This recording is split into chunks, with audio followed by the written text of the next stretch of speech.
So everybody likes to feel better, they like to learn things that can help them feel a little bit better or improve some type of health issue they have going on. But the reality is that the steps that are going to help one person are not the same steps that can help someone else. If you've seen any of my videos, you know that it's about looking at your unique bioindividuality to understand the steps that are going to be most effective to help you reach your goals the fastest. So in this video, I just want to go over the 5 most common steps that would help the most amount of people in general. And what's really amazing is, as basic as some of these steps are, not all of them are basic, but as basic as some of them are, when you put them all together, they can have this synergistic effect where it's not the effect of one thing plus the effect of another. It can be the effect of one thing multiplied by the effects of another. So when you can learn how to put all these steps together, it can really help a person feel a whole lot better. Let's jump in.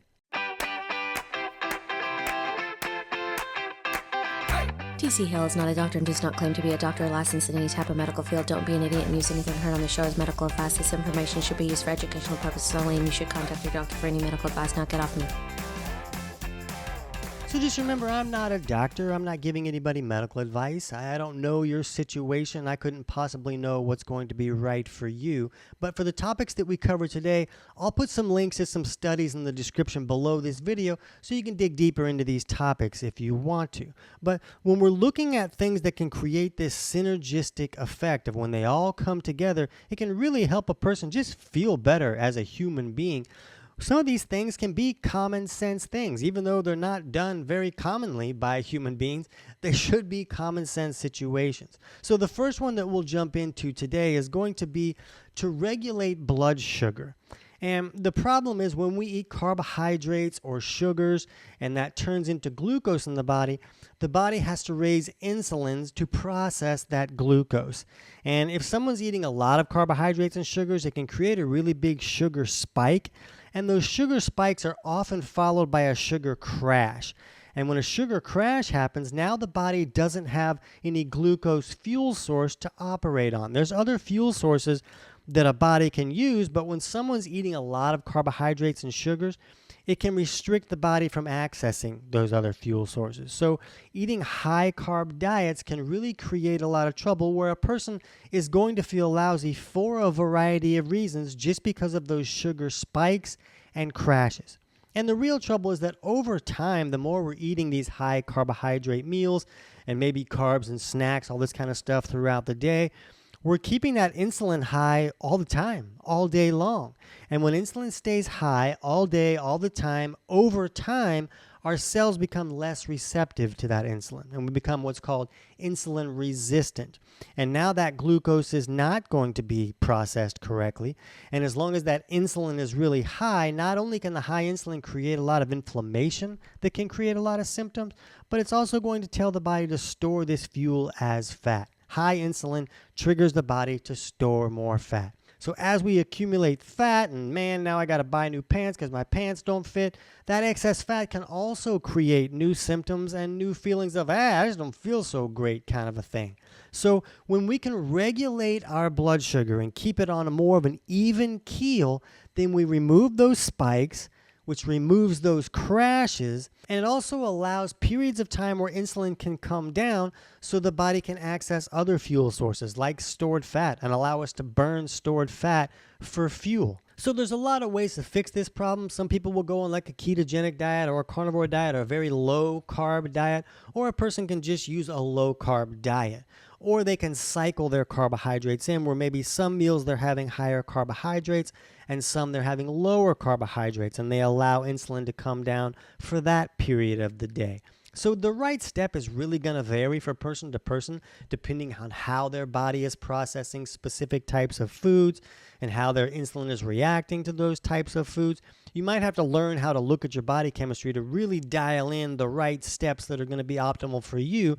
But if a person can just reduce the carbohydrates they're consuming, if they're really consuming a lot, it can make a big difference in just how they feel. Next step that can be really helpful is to just eat real food. I know that you've heard about this. Hey, eat real food. What does that even mean?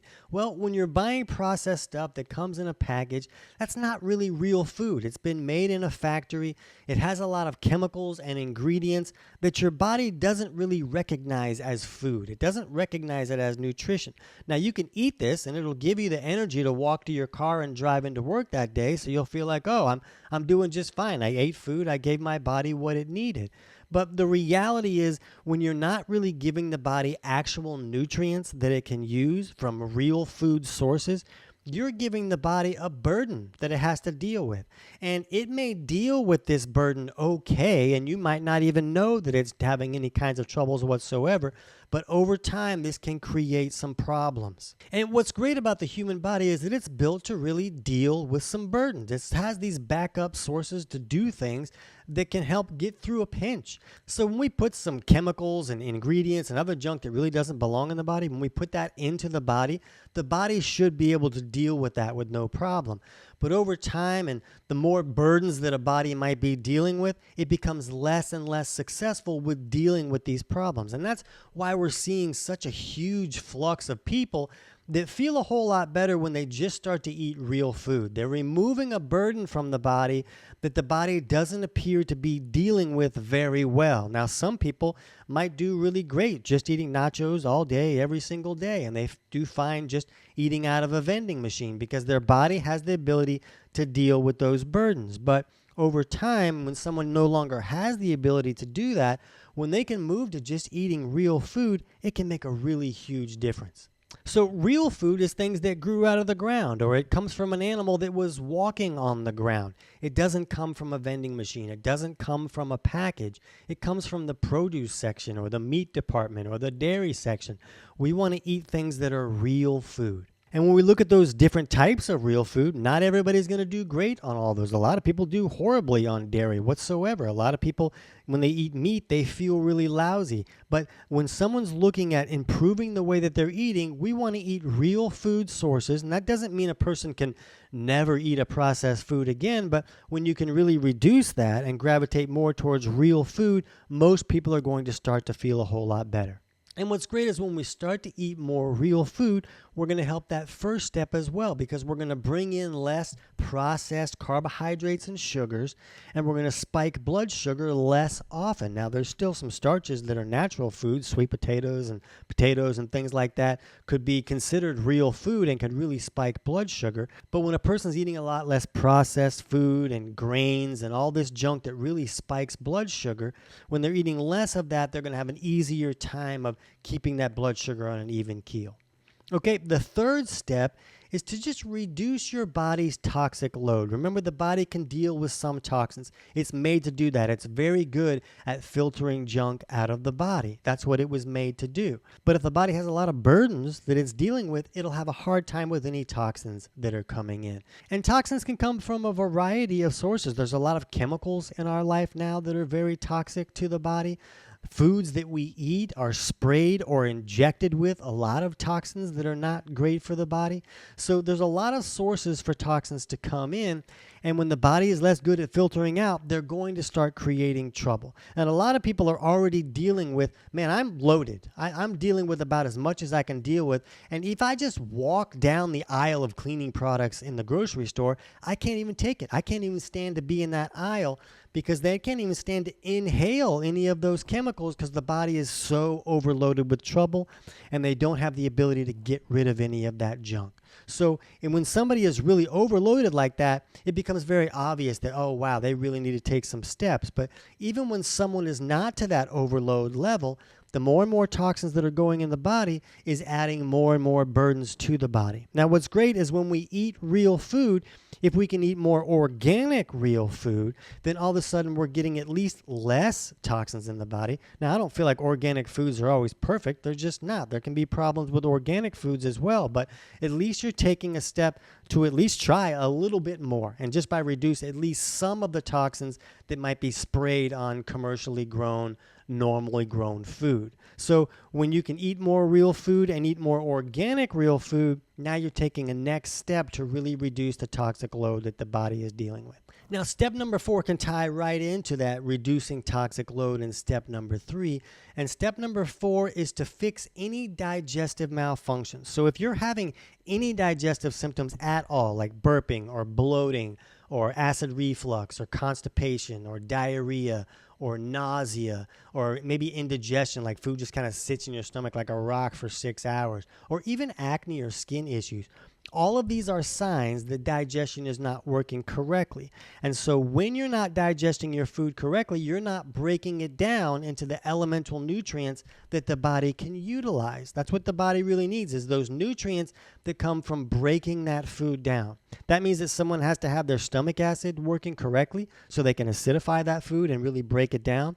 That means someone has to have the bile flowing out of their gallbladder correctly so that they can neutralize those acids and help emulsify dietary fats so that we can access fat-soluble vitamins like A, E, D, and K.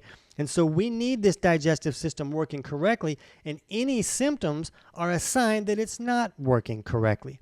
And when we can't break the food down, it has to break down by process of rotting or fermenting and putrefying, and all those things can create other chemicals and toxins and gases and junk that now, instead of nourishing our body by giving it nutrients that it needs, we're giving the body another burden. Remember, it's already dealing with all these toxins and other junk and all these other burdens that can come from our food sources, from products that we use, from our environment. And now even good food that we're consuming, because it's not being broken down and has to rot and ferment to be able to be digested at all, now that's creating another burden for the body. So when we have digestive malfunctions, we want to correct those. And if you don't know how to do that, we have a lot of videos on how to do that. I'll put a link in the description below so that you can get my book, Kick Your Fat in the Nuts, for free. Chapters 3 and 4 go over how to figure out which aspects of digestion may not be working correctly and steps you can take to improve those. And I'll put that link down there so you can get the whole book totally for free, and that'll kind of walk you through that process. We won't go too far into that right now, but when that digestive process isn't working correctly, especially the bile flowing, that also means that the body doesn't have the ability to detox the way that it wants to. So we need bile flowing correctly so that the trash that the liver filters out can go out the back door when we poop like a champion. So we really want those digestive functions working correctly, and when we can fix those, not only does it help us get more nutrients out of the food that we're eating so that that food doesn't become a burden when it's breaking down incorrectly, but it also helps us detoxify other junk from the body as well. So that digestive piece becomes very important. And also, when some people try to go eat real food, they'll go, oh, I'm going to have a steak and some broccoli. They'll feel lousy if they don't have the ability to break that steak down. It's a lot easier to break down a toaster pastry. When someone doesn't have proper stomach acid or their digestion is not working correctly, they can break down a toaster pastry. A toaster pastry is practically broken down when it's in the package. It's just chemicals and junk and turns right into sugar that your body can use. But a steak, you have to acidify that. You have to be able to break that down to get the nutrients out of it. And if you can't acidify and break that down, now you got real trouble. So when we can fix digestive malfunctions, that allows us to do that other step a lot easier. It allows us to eat real food and feel good when we're eating real food. If somebody tries to eat real food and they feel lousy because they can't break it down, they're going to be like, I'm just going to eat donuts. I feel better when I just eat donuts. So we want to look at all of these things together, and we can do all these steps. That's really what's going to create the synergistic effect. So step number 5 is a combo, and that is to reduce stress and move. So we hear that, oh, stress isn't good for you. You really don't want that. But you really need to understand the way that stress affects the body. When you're stressed, the body is viewing that as a 911 emergency. It needs to do something to help us survive. It views any type of stress as, oh, we're being chased by a lion. We need to kind of do something about this or we're going to be dead. So you might be dealing with the stress because your boss is a jerk, but the body is still viewing that as a life-threatening situation because of the reaction that you're creating inside of your body. So the body will change the way that it operates so that it can optimize for survival. It changes the way that sugar is either created or utilized. It changes hormones. It changes adrenal responses to help the body get through this emergency. And most emergencies in nature will last for 3 or 4 minutes, and that's it. But when we're stressed for months at a time and we're changing the way the body is operating for months at a time, well, guess what? There's trouble that's coming. And it's going to create some problems and some symptoms and eventually some health issues if you don't turn that around. If the body is creating excess glucose to give you an immediate fuel source to run away from this lion, but your lion is that, oh man, I'm studying for finals for the next 3 weeks.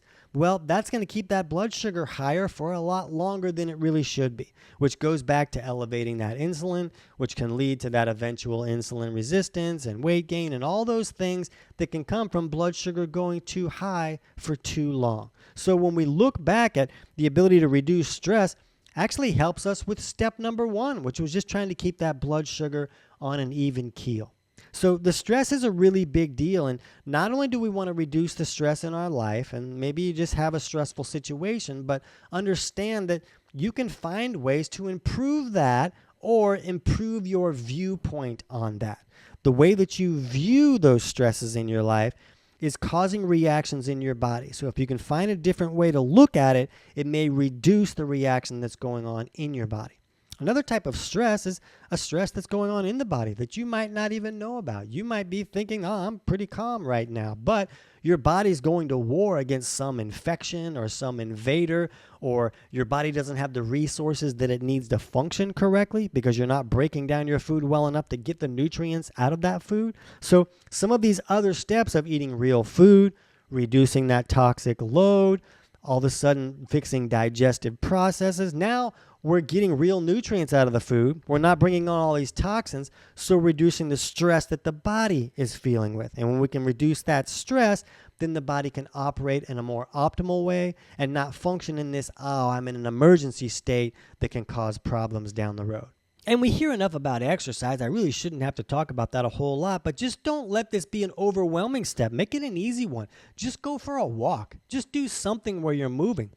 If you're a little bit more advanced than, oh, I can walk, that's pretty easy. You can take other steps, like do some type of sports activity. Go play tennis or even golf where you're out walking doing that. Do something fun that also has the ability to reduce that stress, to let you kind of blow off some steam a little bit. Another really easy exercise is rebounding. Rebounding, you get a little mini trampoline thing.